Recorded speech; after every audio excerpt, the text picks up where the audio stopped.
The dust never settled on Veltari anymore. Dong-su pulled his mask tighter against his face as he walked through what used to be a neighborhood. The buildings here were made of crystal, just like everything else on this planet. But now they were broken, shattered. The pieces crunched under his boots with every step. He had been a relief worker for 3 years now. The Galactic Aid Coalition sent him to places where wars had just ended. His job was simple: count the living, record the dead, and figure out what supplies people needed to survive. It was hard work. It made him sad most days, but someone had to do it. Veltari was his 7th assignment. The war here had lasted only 2 weeks, but it destroyed everything. 2 alien factions had fought over mining rights. The Veltari people who actually lived here didn't matter to either side. They were just in the way. Dong-su stopped at what looked like it used to be a school. The walls were collapsed. Small desks made of blue crystal lay scattered everywhere. He took out his data pad and started taking notes. No survivors here. He marked the location and prepared to move on. That was when he heard the voice. Sir, please." Dong-su turned around. A small figure stood about 20 feet away. It was a Veltari child. The boy looked maybe 7 or 8 years old, though Dong-su wasn't sure how their aging worked. The child's skin had the pale blue color typical of Veltari people. His large eyes were silver, and they stared at Dong-su with an intensity that made the human's chest hurt. The boy was holding something. As Dong-su stepped closer, he realized it was a body. Another child. A girl, slightly bigger than the boy. Her body had already started the crystallization process that happened to dead Veltari. Her skin looked like cracked glass in the sunlight.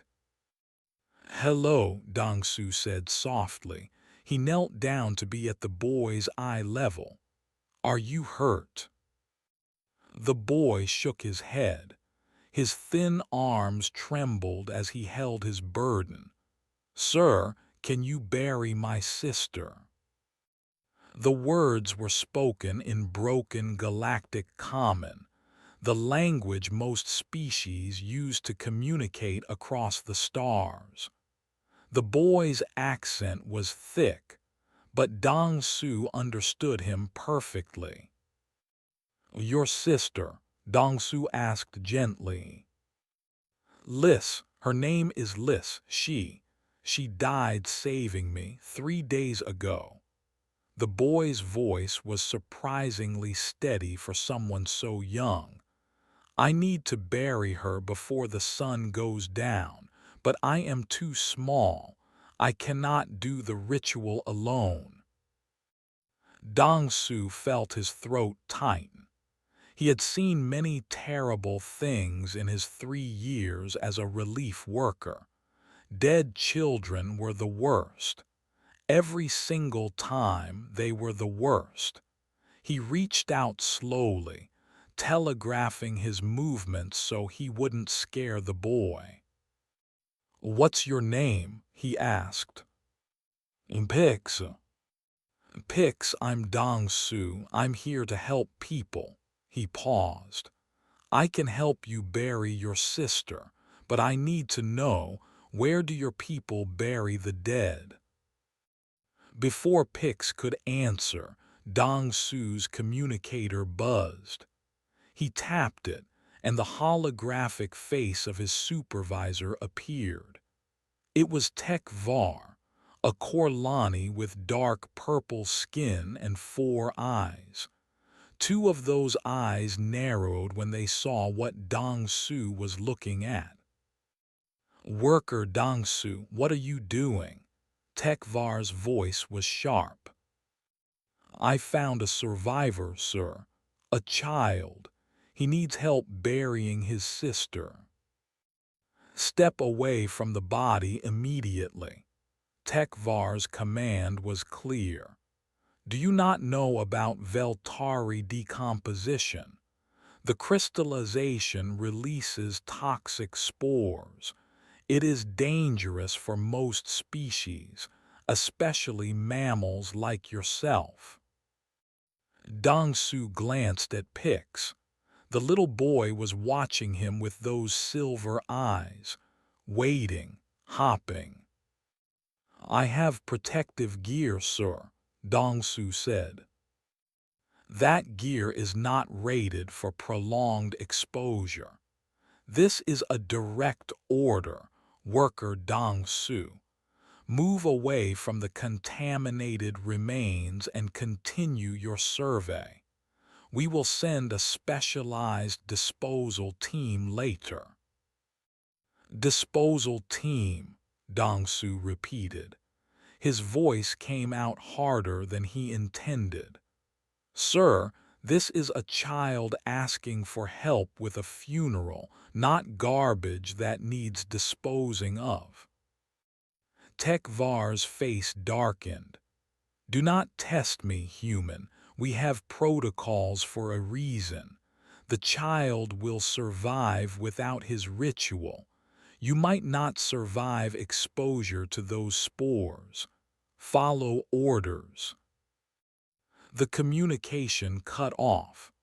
Dong Su stared at the empty air where Tekvar's face had been. Then he looked back at Pix.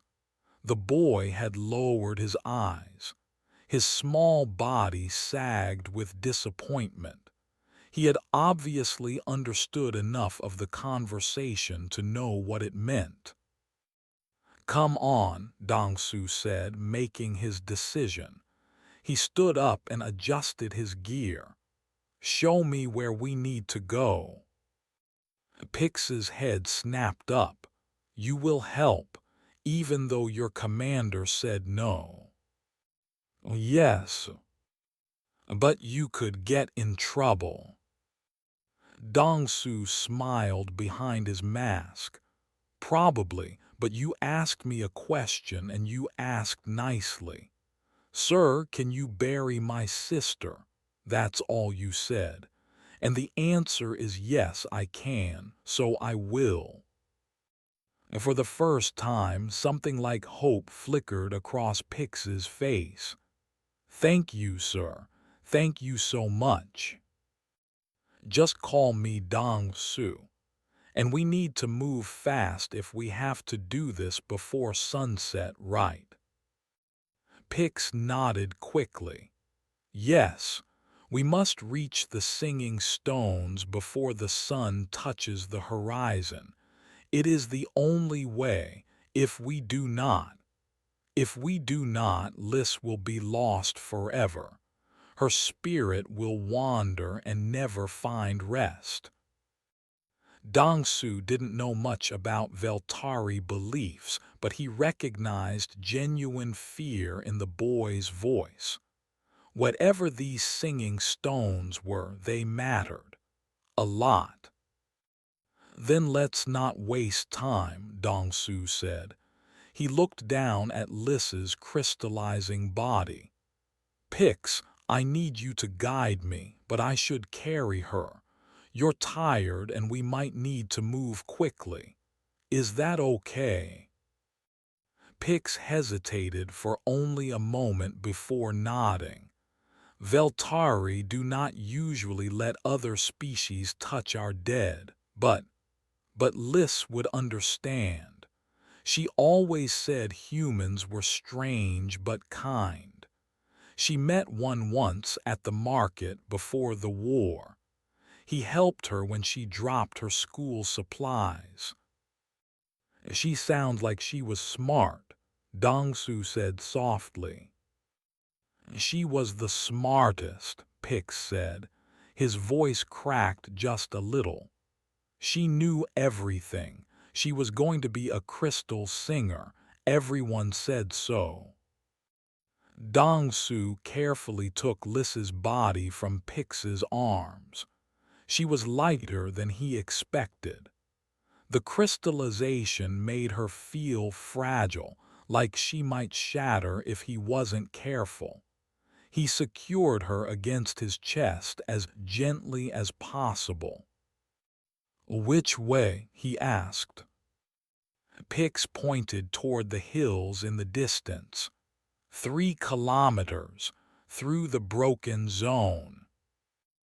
Dong-su looked at the ruins between them and those hills. 3 kilometers through unstable buildings and possible unexploded ordnance, with toxic spores from the body he was carrying, against direct orders from his supervisor. He started walking. "Lead the way, Pix," he said. "Let's bring your sister home." They walked for 10 minutes before Pix spoke again. The small Veltari boy kept looking back at Dong-su, as if checking that the human was still there, as if he might disappear like everyone else in Pix's life had disappeared. "We should rest for a moment," Dong-su said. His arms were starting to ache, and he wanted to make sure his protective seal was still good. "Can you tell me about the ritual? I want to do this right." Pix nodded and sat down on a broken piece of crystal wall.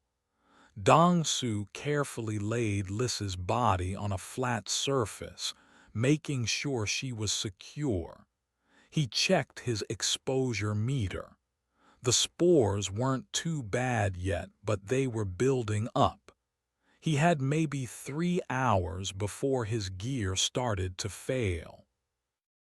"The singing stones are special," Pix began. His voice was soft, like he was telling a sacred story. "They grow deep in the earth. When our people die, we bring them to the stones. The stones sing for them.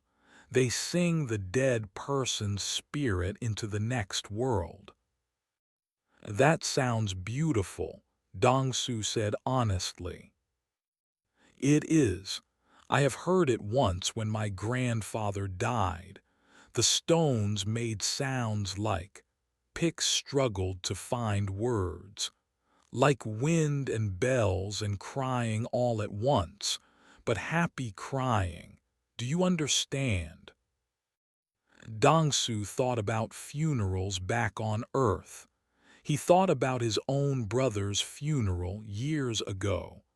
"Yes," he said quietly, "I understand."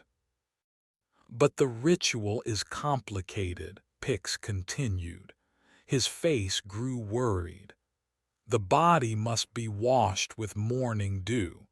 Then we must arrange the person's hands a certain way. And someone must sing the calling song. I know the words, but my voice is too young. The stones might not hear me." "What happens if they don't hear?" Dong-su asked. Pix's silver eyes filled with tears. "Then Liss's spirit will stay trapped. She will be alone forever, in the dark, unable to move forward or come back." He wiped his eyes with the back of his hand. Liss was always afraid of the dark. Dong-su felt something break inside his chest. He knew that feeling, that desperate need to do right by someone who was gone, to give them peace when they couldn't find it themselves. "Tell me about her," Dong-su said. "Tell me about Liss." Pix's face brightened a little despite his tears. Liz was 12. She was good at everything. Math, singing, running. She could make the best crystal carvings. She made me a toy ship once. It had working lights and everything. She sounds wonderful. She was, and she always took care of me.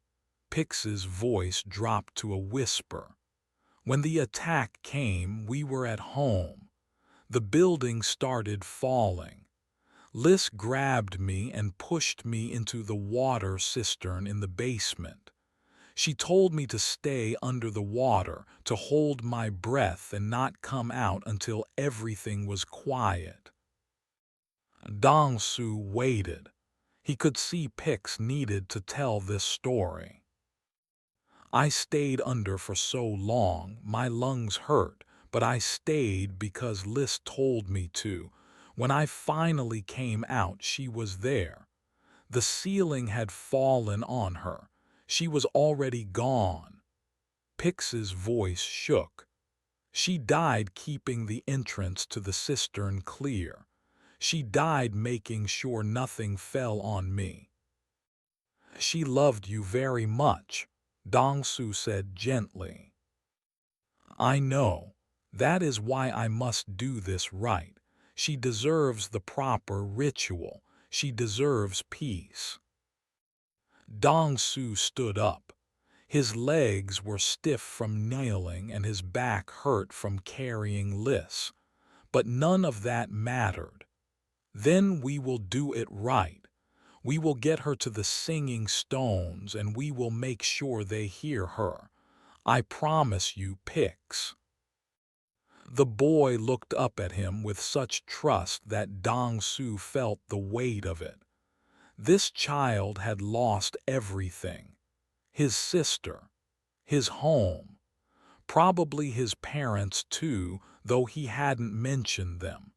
And now he was putting his faith in a stranger from a species he barely knew. Can you teach me the calling song? Dong-su asked.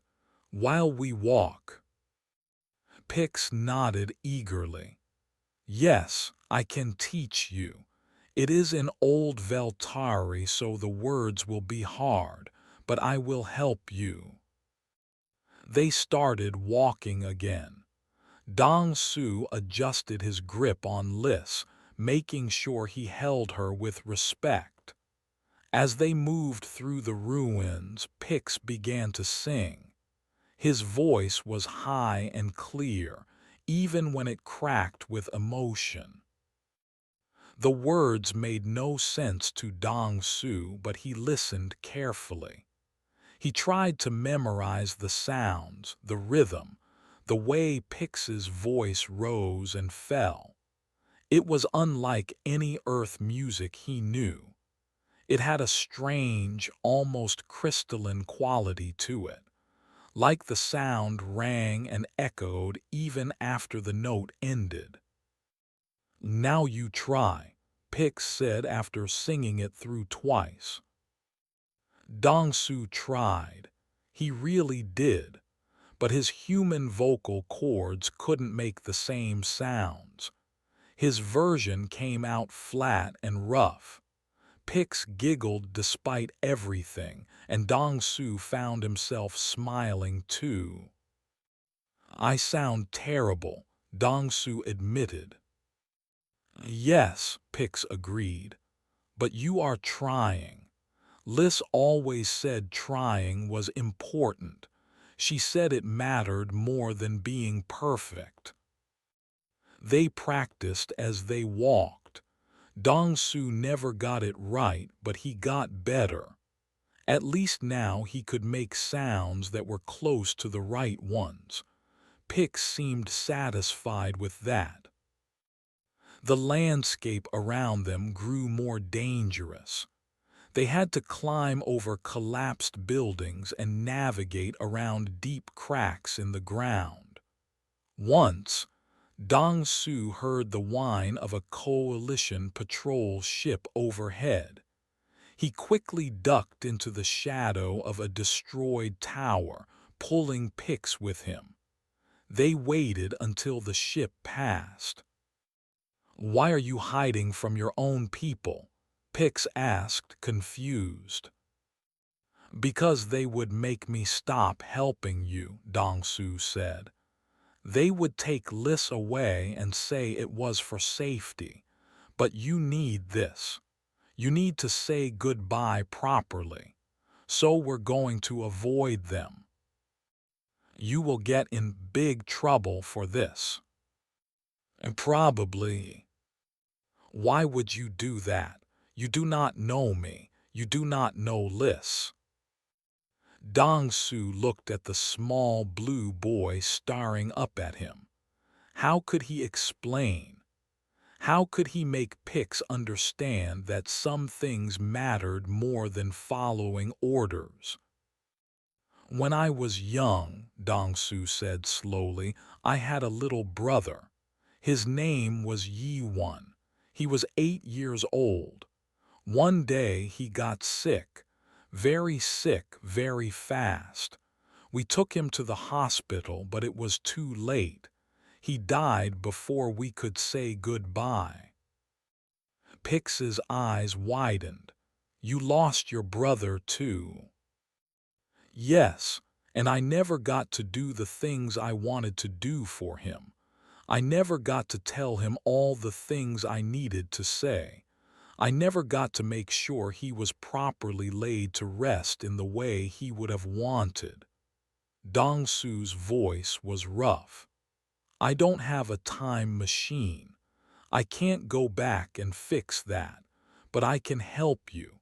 I can make sure you don't have the same regrets I have." They stood there in the shadow of the ruined tower. The sun was starting to sink lower in the sky. They still had 2 kilometers to go. "I am sorry about Yi-won," Pix said quietly. "Thank you, and I'm sorry about Liz." "We are both sorry then." "Yes, we are both sorry." Pix reached out and took Dong-su's hand. His small blue fingers wrapped around the human's larger ones. "Then we should go together, for both of them." Dong-su squeezed the small hand gently. "Together," he agreed. They emerged from the shadow and continued their journey. The singing stones were still far away, but they were getting closer. And Dong-su was determined, more determined than he had been about anything in a long time, to make sure they got there before sunset. The broken zone was worse than Dong-su had imagined. Buildings had collapsed into each other like dominoes.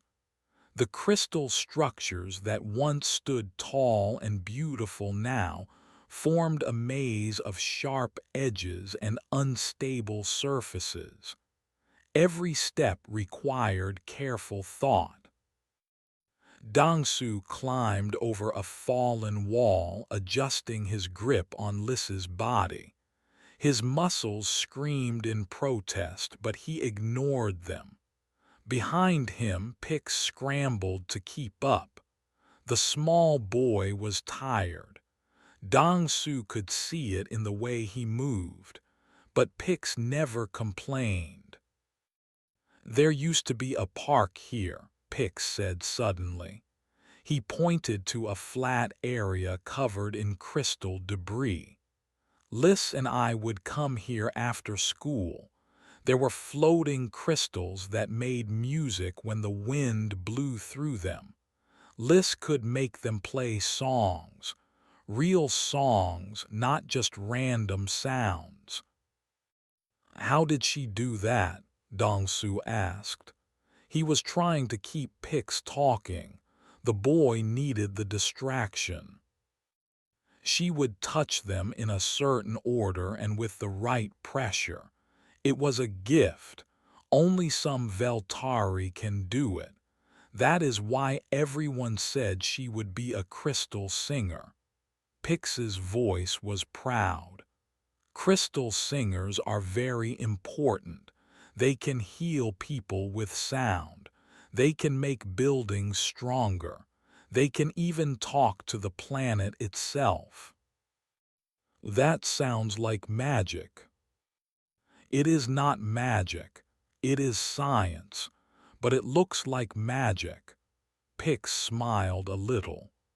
Liz always said humans probably had something similar. She said every species has a gift that connects them to their world. Dongsu thought about that. I think she was right. Humans have music too. It is different from yours, but it matters to us. It connects us to each other and to our history. They walked in silence for a while. The sun was getting lower. Dong-su checked his chronometer. They had been walking for 90 minutes. His exposure meter was climbing into the yellow zone. The spores from Liss's crystallizing body were building up faster now. He felt the first tickle in his lungs. A cough tried to force its way out, but he swallowed it down. He couldn't worry Pix. Not now. They were more than halfway there. Tell me more about Liss, Dong-su said. His breathing was getting harder, but he kept his voice steady. What did she like to eat? Pix brightened. Oh, she loved crystal fruits, especially the purple ones that grow in the deep caves. They are very sweet. She would always share hers with me, even when I had already eaten mine. She sounds generous. She was, and she was funny too. She could make these faces that made everyone laugh. Even our teacher, who was very serious, would smile when Liss made faces behind his back. Pix giggled at the memory. One time she got in trouble for it. She had to clean the classroom after school, but she said it was worth it because everyone needed to laugh more. Dong-su smiled behind his mask. He could picture this girl, this 12-year-old who made people laugh and shared her food and protected her little brother. She felt real to him now. Not just a body he was carrying, but a person. Someone who had lived and loved and mattered. They reached a particularly difficult section. A building had collapsed across their path.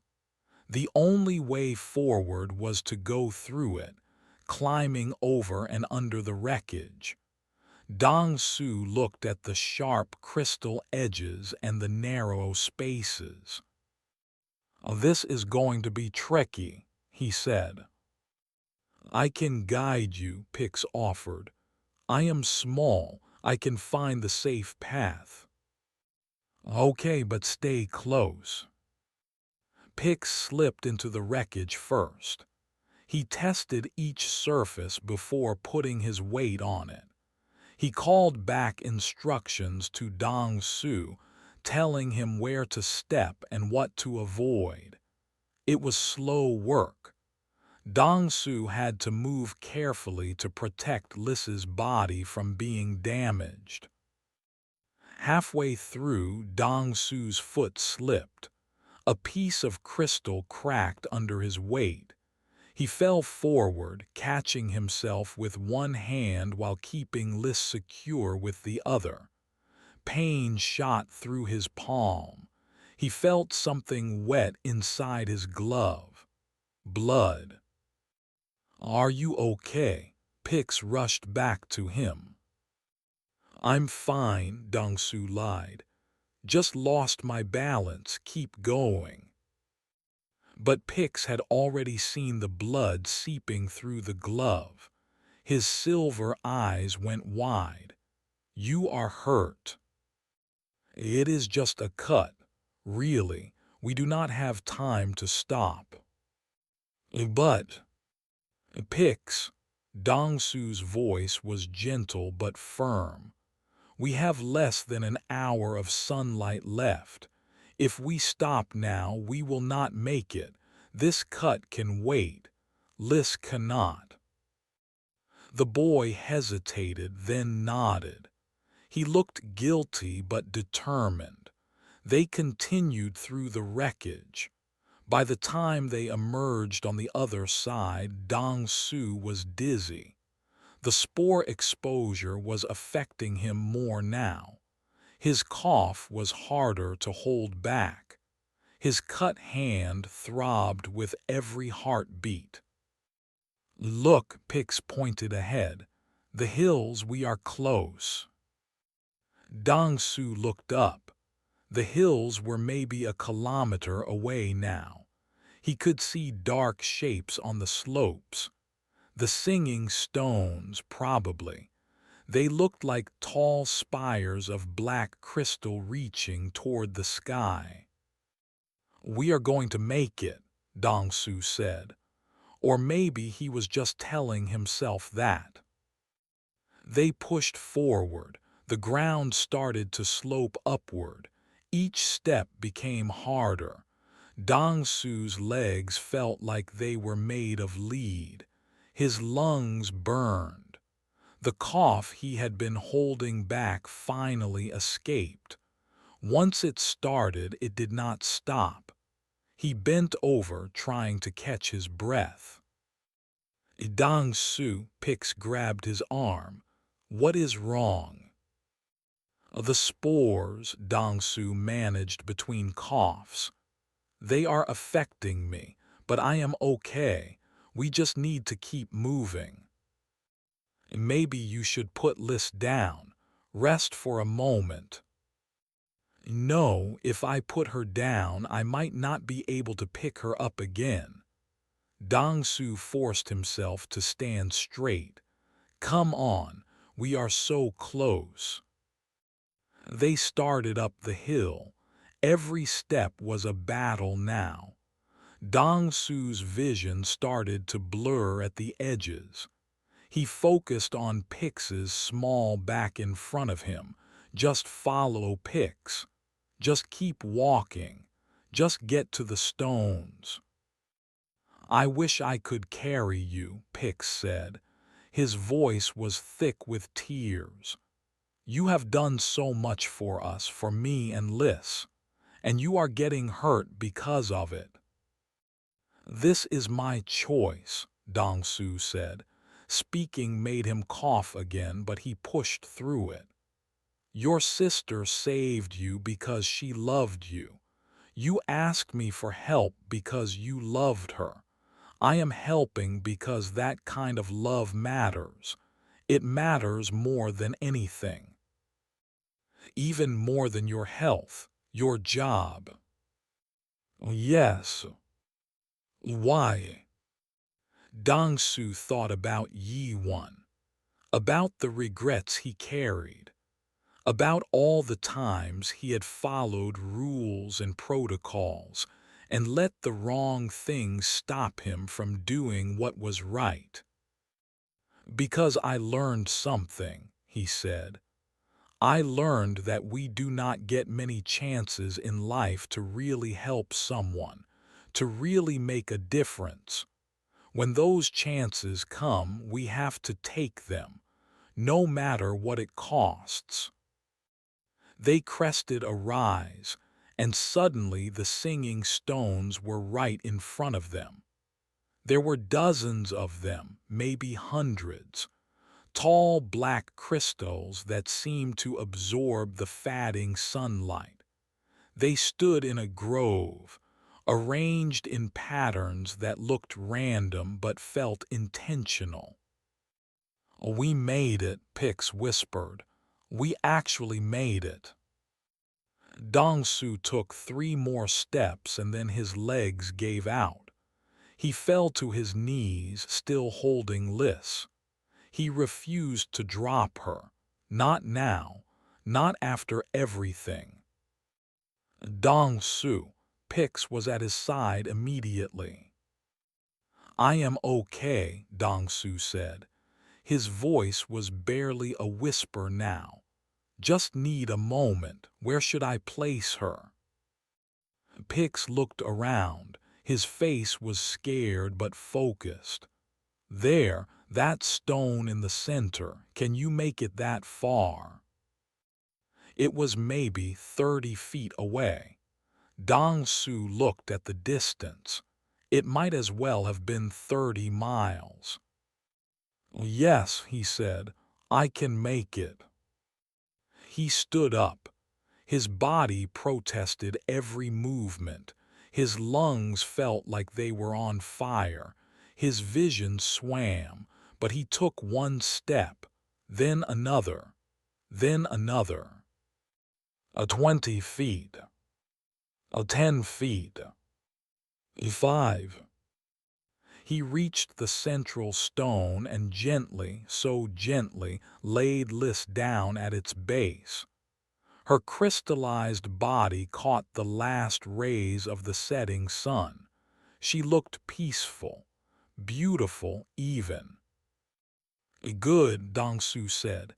"Now what?" But before Pix could answer, Dong-su heard a familiar sound, the whine of engines. He looked up and saw a coalition transport coming over the ridge. Landing lights blazed. HFY had found them. The transport landed with a heavy thud. Dust and small crystal fragments flew everywhere. The door opened, and HFY emerged. The Korlani commander's 4 eyes were all focused on Dong-su. 2 other coalition soldiers followed behind him. "Worker Dong-su," HFY's voice boomed across the stone grove. "You directly disobeyed orders. Step away from the contaminated remains immediately." Dong-su did not move. He knelt beside Liz, one hand resting protectively near her. "We are performing a funeral ritual. Give us 10 minutes. "You do not have 10 minutes. You are being placed under arrest for protocol violations, endangerment of coalition personnel, and—" "It is almost sunset." Pix's voice cut through HFY's words. The small boy stepped forward, putting himself between Dong-su and the commander. "We must complete the ritual before the sun sets, or my sister will be lost forever." HFY's eyes shifted to Pix. For a moment, something like pity crossed his face, but it vanished quickly. "Child, I understand your distress, but this human has broken serious rules. He must face consequences." "Then arrest him after," Pix said. His voice shook, but he stood his ground. "After we finish, please. The sun is almost gone." HFY looked at the horizon. The sun was indeed touching the edge of the world, painting everything in orange and red. He looked back at Dong-su, who was now coughing so hard his whole body shook. "You are dying," HFY said flatly. "The spore exposure is critical." "I know," Dong-su managed. 10 minutes, that is all I need." "You might not have 10 minutes. Then I will use what I have." HFY stared at him for a long moment. Then, surprisingly, he nodded. 10 minutes. Complete your ritual, then we take you to medical." He turned to his soldiers. "Set up a perimeter. Do not interfere." Pix looked up at Dong Su with wide eyes. "We can do it." "Yes, quickly now. Show me what to do." Pix ran to a small collection of rocks nearby where morning dew had collected in the shadows. He brought back water cupped in his small hands. "We must wash her hands and face first." Dong Su helped. His own hands were shaking, but he was careful. They washed Liss's crystallized hands, cleaning away the dust and debris from their journey. They cleaned her face, which looked peaceful and young.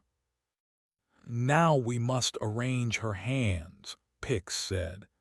He showed Dong Su how to fold Liss's hands over her chest in a specific pattern. Like this. It is the symbol of a spirit ready to travel. They worked together. Pix's small fingers and Dong Su's larger ones moved in coordination. When they finished, Liss looked like she was just sleeping, ready to wake up at any moment. "Now the song," Pix whispered. "I must sing the calling song." He opened his mouth, but nothing came out. He tried again, still nothing. Tears started running down his face. "I cannot do it. My voice will not work. I am too scared, too sad." Dong Su put a hand on the boy's shoulder. "It is okay to be scared. It is okay to be sad. Liss would understand."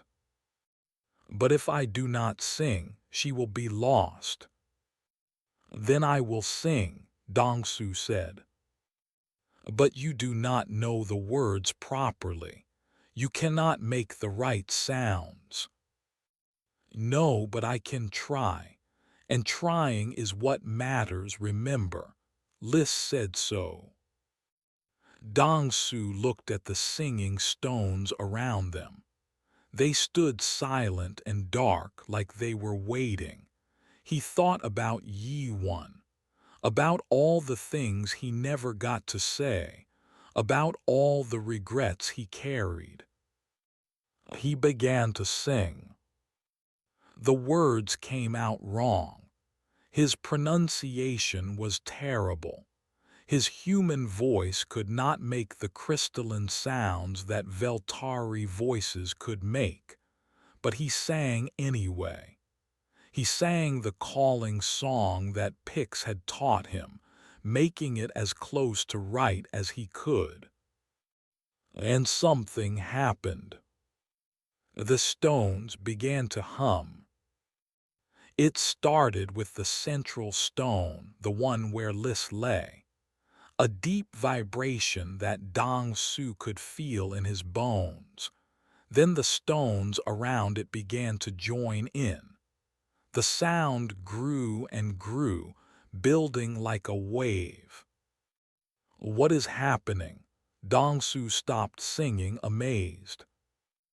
"Keep going," Pix shouted. "They are responding, the stones are responding." Dong Su sang again.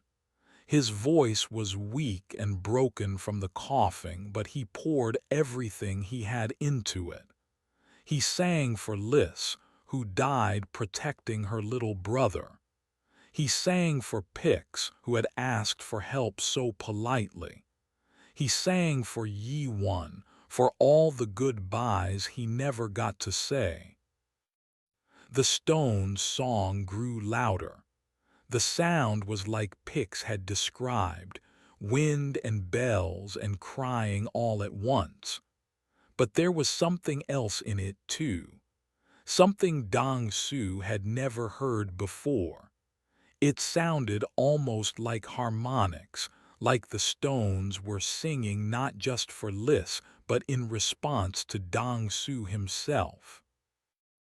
Behind them, Tek Var and his soldiers had stopped moving. They stood frozen, staring at the stones with expressions of shock. Other figures began to appear at the edges of the grove. Veltari, dozens of them, emerging from hiding places in the hills. They had been there all along, too afraid to come out, but the song of the stones drew them forward. An elderly Veltari woman pushed through the crowd. Her skin was a deeper blue than Pix's, marked with age lines. She moved with purpose, walking straight to where Dong Su knelt beside Liss. "Who are you?" she asked in perfect galactic common. "Dong Su, I am a relief worker. I helped Pix bring his sister here." The woman's silver eyes studied him intensely. Then she placed a hand on one of the singing stones. Her face showed pure astonishment. "Do you know what you have done?" she asked. "I sang the calling song, or I tried to." The stones are singing in grief vibration. This has not happened in over 1,000 years of our history. The woman's voice shook. It only occurs when someone from another species feels true grief for one of our people, when the love transcends the boundary of race and world. Dong Su looked at the stones, still humming their complex song. "I do not understand." The stones respond to emotion, human. They sing for the dead, yes, but they sing loudest for connections that should not exist but do anyway. Your grief for this child you never met, your determination to help her brother. The stones recognize this as sacred. More Veltari were gathering now. They began to bring their own dead forward, bodies they had been hiding, afraid to approach the stones while coalition forces occupied the area. But Dong Su's action had given them courage. Pix tugged on Dong Su's sleeve. "We must finish the ritual, please. Can you sing more?" Dong Su tried, but his voice failed. The coughing took over and he doubled over. Blood flecked his mask. His exposure meter was screaming warnings. "Let me," the elderly woman said. She knelt beside Liss. "I am Nim, a crystal keeper. I will complete the ceremony." She looked at Dong Su with something like wonder. "But know this, human, what you started here will not be forgotten. The stones will remember. We will remember." Nim began to sing. Her voice was strong and clear. Everything Dong Su's was not. The stones responded even more powerfully. The sound filled the entire grove, echoing off the hills. Pix grabbed Dong Su's hand and held it tight. Together, they watched as the stones sang for Liss, watched as her crystalline body began to glow with soft light, watched as, according to Veltari belief, her spirit was guided to its next destination. When the song ended, the light faded. Liss's body had stopped crystallizing. It was complete now, transformed into something that looked almost like a statue made of blue glass. "She is at peace," Nim said softly. "Your sister has gone to join the eternal song." Pix started crying, really crying for the first time. Dong Su pulled the boy close, holding him as he sobbed. It was over. They had made it in time. Tekvar approached slowly. His expression was unreadable. "That was remarkable," he said quietly. "I have never seen anything like it." "Are you still arresting me?" Dong Su asked. He was too tired to care much about the answer. "We will discuss that after medical treats you. You look like you are about to collapse." "I am about to collapse." As if on cue, Dong Su's vision went dark at the edges. He felt himself falling. The last thing he heard before unconsciousness took him was Pix's voice calling his name, and the distant song of the stones still echoing through the hills. Dong Su woke up in a medical bay. His throat hurt, his lungs hurt. Actually, everything hurt, but he was alive. "You are awake," a voice said. He turned his head, which was a mistake because it made the room spin. When his vision cleared, he saw a medical officer standing beside his bed. She was a thin, with pale green skin and large black eyes. "You were very lucky. The spore exposure almost killed you." "How long?" Dong Su's voice came out as a croak. 3 days. We kept you sedated while your lungs healed." She checked a monitor above his bed. "You will make a full recovery, but it will take time. No more carrying toxic remains across war zones, yes." Dong Su tried to smile. "I will try to avoid it." "Good, you have visitors. Many visitors, actually. Should I send them away?" "Who is here?" "A young Veltari boy who has not left the waiting area in 3 days. A crystal keeper named Nim, Commander Tekvar, a representative from the Veltari government, and approximately 50 refugees who want to thank you." The medical officer raised one eyebrow. "You have been busy." "Send in Pix first," Dong Su said. "The boy." A moment later, Pix rushed into the room. His face lit up when he saw Dong Su was awake. "You are okay.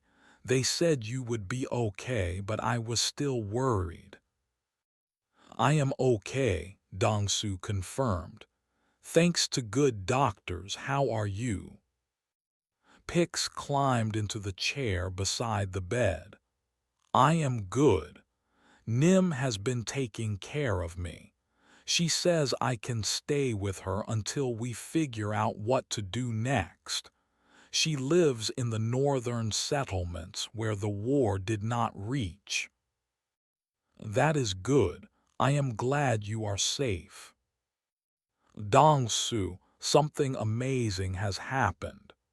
Because of what you did, because of the stones singing, everything has changed." Before Dong Su could ask what he meant, the door opened again. Nim entered, followed by a tall Veltari male in official robes. Tekvar came in behind them, looking uncomfortable. "Worker Dong Su," the robed Veltari said. His voice was formal but warm. "I am One Shik, the planetary representative for Veltari. I have come to thank you personally." "I just helped a boy bury his sister," Dong Su said. "You did much more than that." One Shik moved closer. "For months, We have been negotiating surrender terms with the factions that invaded our world. The terms were harsh.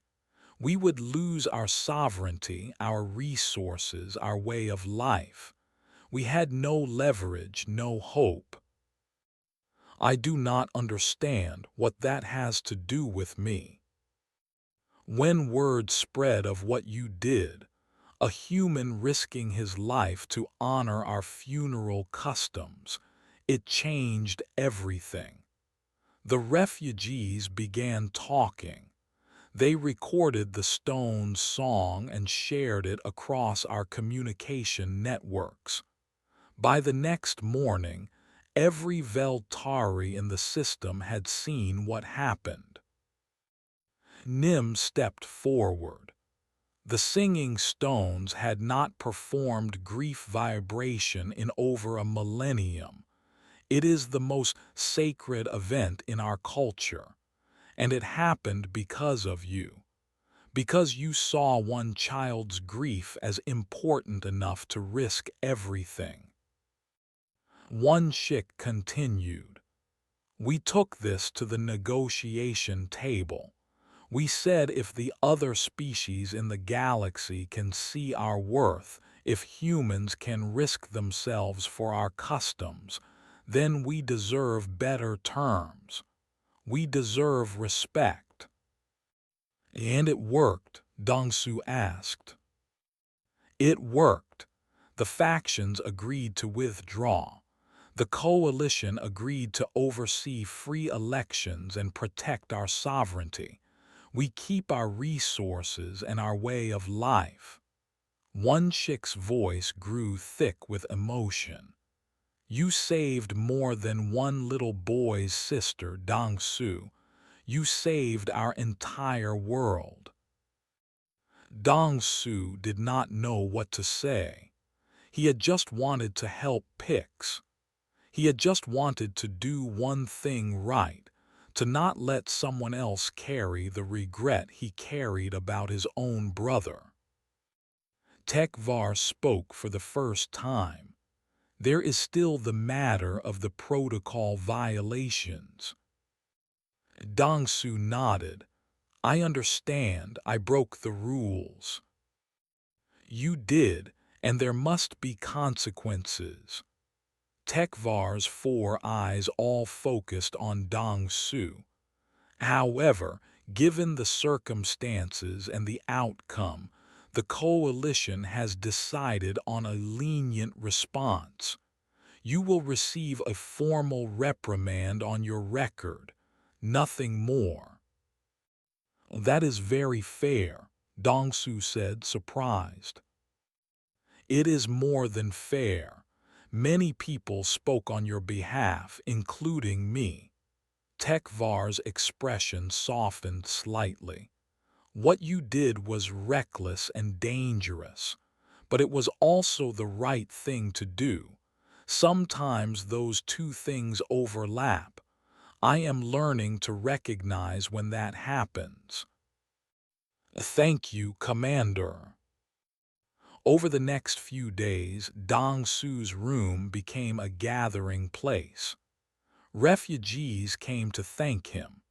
They brought small gifts, crystal carvings, woven blankets, traditional foods. They told him stories about their loved ones, about the funerals they had been able to perform because he gave them the courage to come out of hiding. Pix visited every day. Sometimes they just sat quietly. Sometimes Pix told stories about Liz. The boy was still sad, would probably always carry that sadness, but he was healing too. 1 week after Dongsu woke up, Pix arrived with Nim and one Shik. They all looked serious. What is wrong? Dongsu asked. Nothing is wrong, Pix said quickly. But I have a question to ask you. Okay. Nim says I can live with her and I am grateful, but I do not want to leave you. You are the only one who understands about lists, about losing someone." Pix took a deep breath. "Can I stay with you instead? Can you be my family?" Dong Su's breath caught in his throat. "Pix, I would love that, but I am human. You are Veltari. I do not know if it is legally possible," one chick interrupted. "We have established new laws allowing cross-species guardianship. You would be the first human to adopt a Veltari child, but there is no legal barrier. And I think it would be good for both of you," Nim added gently. "You both understand loss. You both understand the importance of honoring those we have loved and lost." Dong Su looked at Pix. The small boy's silver eyes were full of hope and fear in equal measure. He was asking Dong Su to be his family, to fill the space Liz had left behind, not by replacing her, but by making sure Pix was not alone. "Yes," Dong Su said. "Yes, Pix, I would be honored to be your guardian." Pix threw himself at Dong Su, hugging him tightly. Dong Su hugged him back, ignoring the pain in his still healing lungs. Some things were worth a little pain. 6 months passed. Dong Su recovered fully and returned to work, but with a different assignment. The coalition, recognizing what his actions had achieved, created a new position for him. He now ran a cross-species grief counseling center in the rebuilt capital of Veltari. The center helped war orphans from all species learn to process their loss. Dong Su used what he had learned, that grief was universal, that honoring the dead mattered, that small acts of compassion could create massive change. Pix lived with him in a small house near the center. The boy was learning to be a crystal singer, studying under Nim. His voice had the gift, just like his sister's had. Every day, Pix practiced the calling song, getting better and better at it. Other human aid workers had started adopting Dong Su's approach. When they encountered people in grief, they stopped seeing protocols and procedures. They started seeing individuals who needed help. The change was slow but real. Hearts and minds were shifting, one funeral at a time. On the anniversary of Liz's death, Dong Su and Pix went back to the Singing Stones. Many others came with them. Nim, one Shik, Tekvar, and hundreds of refugees whose lives had been touched by what happened that day. Pix stood before his sister's memorial stone. Her crystallized body had been preserved there, a permanent part of the grove. He began to sing the calling song, his young voice clear and strong now. The stones responded. They always responded to Pix. But this time they sang not with grief vibration but with joy vibration. It sounded like celebration, like welcome, like love. "She hears you," Nim whispered. "Wherever she is, she hears you singing." Pix finished the song and turned to Dong Su. "Thank you for bringing me here that day. Thank you for keeping your promise." Dong Su put his arm around the boy's shoulders. "Thank you for asking me. Thank you for teaching me that some questions are more important than any rule. They stood together in the grove as the sun set, surrounded by singing stones and grateful people. The stones hummed their ancient songs, speaking of connections that transcended species and worlds. Speaking of one human who heard a simple question, "Sir, can you bury my sister?" and answered with everything he had. The stones would remember that day forever, but more importantly, the people would remember. They would remember that compassion was not about following protocols. It was about seeing someone in pain and choosing to help, no matter the cost. Dong-su had learned that lesson too late to help his own brother, but he had learned it in time to help Pix. And through helping Pix, he had helped an entire world remember what mattered most. As they walked back to their house, Pix took Dong-su's hand. "Do you think Yi-won and Lis are together somewhere, watching us?"